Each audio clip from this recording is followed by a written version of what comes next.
কি কি আমল আমাদের উচিত করা এটা এখানে উল্লেখ করতেছে। এক নাম্বার হলো বিশেষভাবে কোরবানি দাতা এবং অন্যদেরও এই 10 দিন নিজের নখ চুল না কাটা। এটা একটা আমল, এটা একটা ফজিলতপূর্ণ আমল।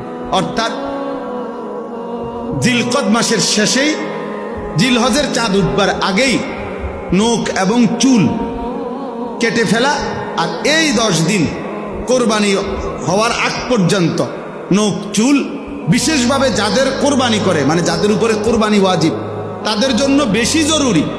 আর যারা এমনিতেও কোরবানি হয় না, এমনকি বাচ্চা, তারারও এই 10 দিন নখ এবং চুল না কাটা, এটা রাসূলুল্লাহ সাল্লাল্লাহু আলাইহি সাল্লাম এবং সাহাবায়ে কেরামের আমল ছিল না কাটা।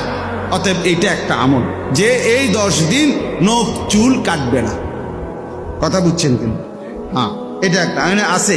হযরত আব্দুল্লাহ ইবনে ওমর রাদিয়াল্লাহু তাআলা আনহুমা, বিখ্যাত সাহাবী, উনি দেখছিলেন এক মহিলা তার বাচ্চার চুল কাটতেছে এই 10 দিনের ভিতরে।